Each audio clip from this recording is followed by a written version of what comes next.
But when we move into the Commonwealth Bank app, basically you put it in reality mode, you hold the phone up and point it at the property, it sees the property, looks it up on Street View and says, okay, that's 123 Kensington Road, and then it pulls in data about the property. Now, the interesting thing is, at two levels, the data that you initially get, and I've been watching this on Twitter and Facebook and people talking about it, isn't very good. So at the moment. At the moment. Yeah. So, and so people are sort of criticising the app, and I'm saying, actually, it's not the app's fault. It's the fact that, you know, one of my big bugbears in real estate in Australia is there's just not easily available, transparent property data for the overall market. You can obviously buy it and all that stuff, and on the app you can then say get a property report from RP Data with all the stuff. But I think it's interesting because when you first see the data that you get, and I obviously did it on my own home first to be able to have some sense of it, the data was completely out of date and wrong, which didn't really encourage me to say, well, good, now I'll pay some money for some more data. But over time, as you say, I think what will happen is that as the data gets better, we will see these sort of apps. Commonwealth Bank are really doing it more as a way of selling home loans than they are of trying to displace real estate agents. But the sort of reality of the situation is, I don't see that there'd be any problem for a real estate agent going out and saying to their clients, well, here, have a look at this app and this has got the data about the property, and you could actually use it as a tool that you're not paying for. And I don't think it then means suddenly everyone's going to run around saying, oh, we don't need real estate agents anymore. I've always said technology won't displace real estate agents. Real estate agents who are good at using technology will replace ones who aren't. Yeah, I mean, I wasn't really saying or suggesting that the CommBank was attacking real estate agents.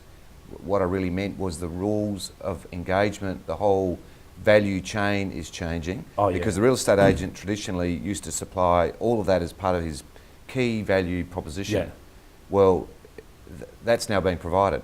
So the key value proposition, as you've just mentioned, is how the real estate practitioner can bring all of these intellectual kind of inputs into one spot, make it simple and add value to a client. So I just think that the nature of the real estate agency, not the extinction, the nature of it, as you've just mentioned, is going to shift really dramatically. And those that are left in the old world, still running around trying to guess what a house is worth or something like that, which is just now going to be a given soon, needs to think about, well, so why would you pay this person? They've got to do more than give you the value of the home. Yeah, and I think, so the way I sort of look at it a bit, that I'm a big believer that transparency drives markets. The more confidence people have got, so that's why I say the stock markets continue to get more and more transactions, or it's much easier to buy a car these days because you can go and find what's the value of my trade-in, what's the recommended retail price of this car, and you can walk into a car dealer and you're like, okay, I'm not feeling that, oh, do I need to go and shop around to 5 car dealers to get a better deal, because it's all transparent.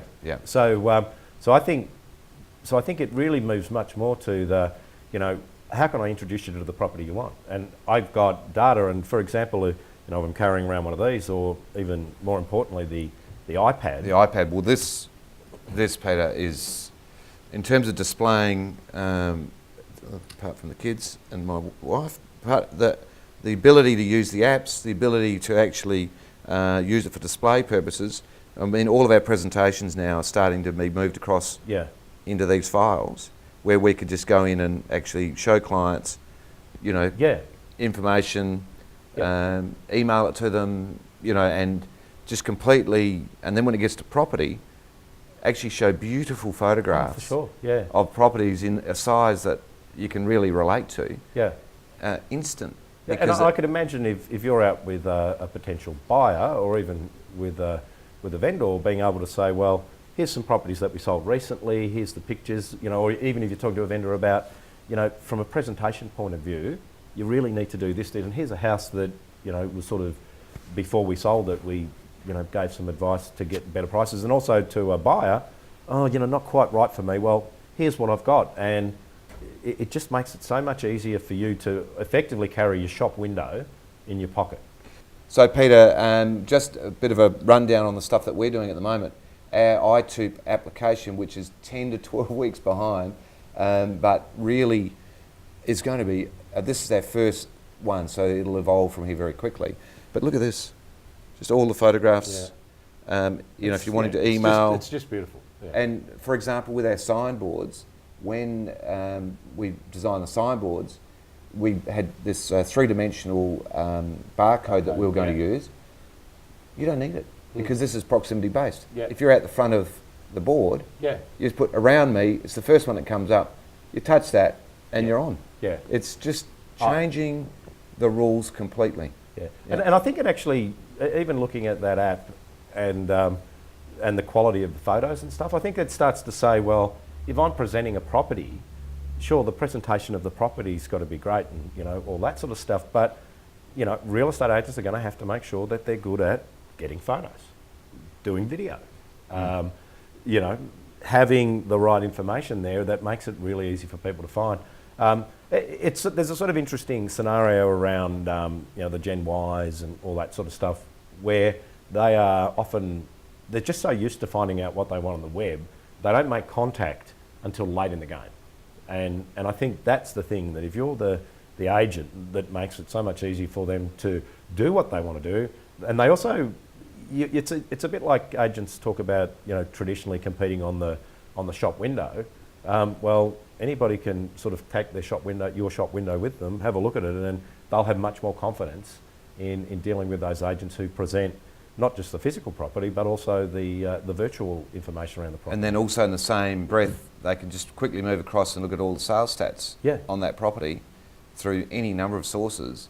And what we're looking at is referring to the Commonwealth Bank site. So rather than working against them or worried about it, we're going exactly the opposite way, going, right, you guys take care of that. Yeah. We'll tap our bit, add it to your bit, and give the consumer whatever you want. Yeah, real easy. Because if you think of the Commonwealth Bank app, it does have a high level base information, and that's about it. But when you combine it with the stuff that you're doing on that app, suddenly the buyer gets a whole heap more information and is in control of the process. And I think, you know, as a consumer, the more control and more information you've got, the more confident you are to enter into a transaction. So, you know, so maybe the real opportunity with a lot of this stuff is your days on market might go down. The cost as well. I mean, the massive cost difference. Yeah. Once you've got your infrastructure.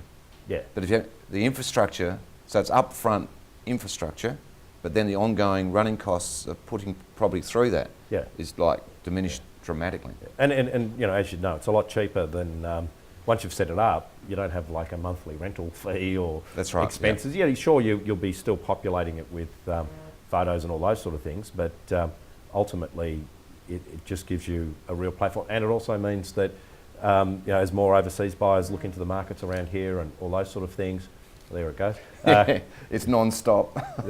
As the overseas buyers, it also means people who aren't in the area, or somebody says, I want to invest in a market, doesn't necessarily have to be here. Because I think when we look at it, you know, 20 years ago, as you said, people would buy a house without walking through it. You'd say, oh, you've got rocks in your head. Well, I remember exactly those discussions, but it's happening. Yeah, it's happening. And the thing is, it will happen on those properties that they can actually feel, and that they're getting a look at and get an understanding of.